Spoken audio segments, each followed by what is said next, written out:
बच्चों good morning. आज हम कक्षा 10 में द्वितीय पाठ का अध्ययन शुरू करेंगे।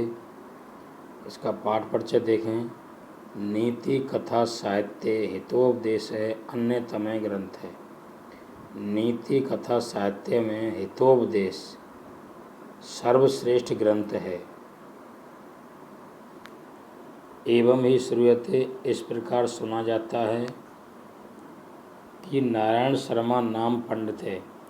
नारायण शर्मा नामक पंडित पाटलिपुत्र अधिपति, पाटलिपुत्र के राजा, अधिपति में राजा के सुतानमन बेटों को नीति शास्त्र को बोधितुम पढ़ाने के लिए या सिखाने के लिए इमं ग्रंथम रचयामास है, इस ग्रंथ को रचा। यानी कि ऐसा सुना जाता है, इसके पीछे एक कहानी है कि नारायण शर्मा नामक पंडित ने पाटलिपुत्र के राजा के बेटों को नीति शास्त्र को पढ़ाने के लिए, समझाने के लिए इस ग्रंथ को रचा।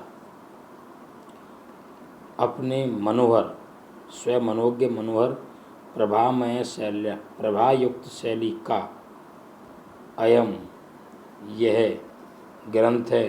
ग्रंथ लोकेशु अति प्रसिद्धम अभाव, संसार में अत्यधिक प्रसिद्धि को, अभाव माने प्राप्त हुआ है।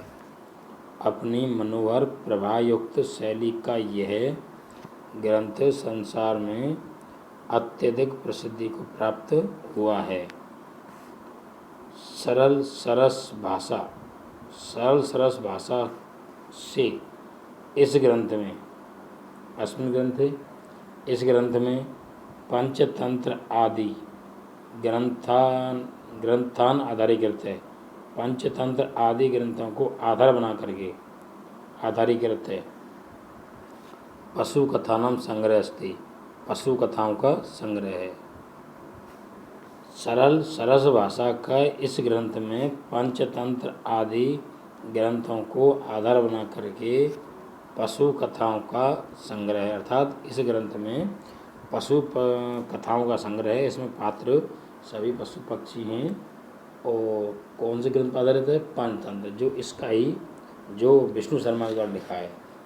दो ही ग्रंथ हैं कथा साहित्य में, एक तो नारायण का हितोपदेश और पंचतंत्र विष्णु शर्मा का।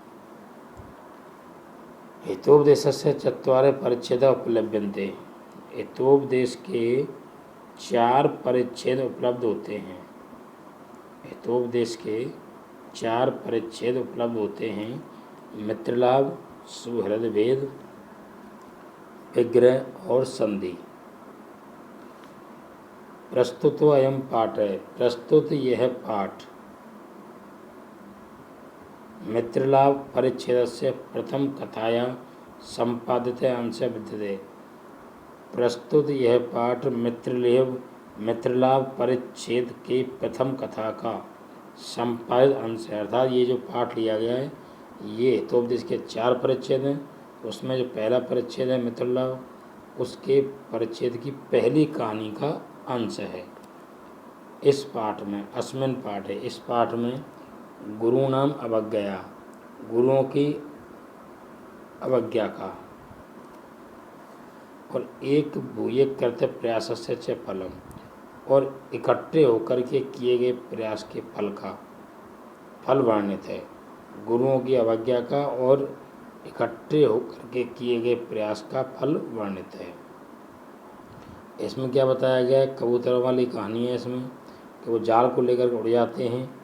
जाल को उड़ जाते हैं तो इकट्ठे होकर के जाल को लेकर उड़ गए, तो एक तो उसका फल वर्णित है एकता का। और जब वो जाल में फंसते हैं तो अपने जो गुरु यानी कि जो मालिक होता है, स्वामी होता है, उसकी अवज्ञा कर देते हैं, तो उससे उसे फंस जाते हैं।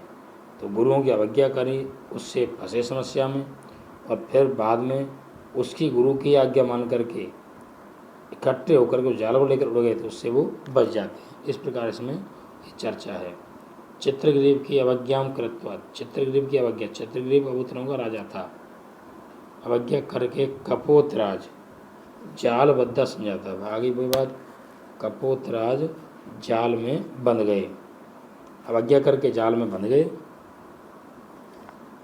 और फिर चित्रग्रीव से उपदेश, और फिर उसी चित्रग्रीव के उपदेश से एक चित्ती हुए इकट्ठे होकर के सहमति माश्रित संगठन का सहारा लेकर के जालम आधा ये उड़े था, जाल को लेकर के उड़ गए। यानी कि पहले तो चित्रग्रीव की अवज्ञा की, तो उसके आधार से वो सभी कबूतर जाल में बंध गए, और फिर उसी चित्रग्रीव के उपदेश से इकट्ठे होकर के संगठन का सहारा लेकर के जाल को लेकर के उड़ गए। ऐसा पाठ है ये उपदेश, अस्य उपदेश है। यह ही इस पाठ का उपदेश है कि संज्ञा शक्ति के संगठन में शक्ति होती है या संहति कार्य साधिका होती है। संगठन ही कार्य को सिद्ध करने वाला होता है।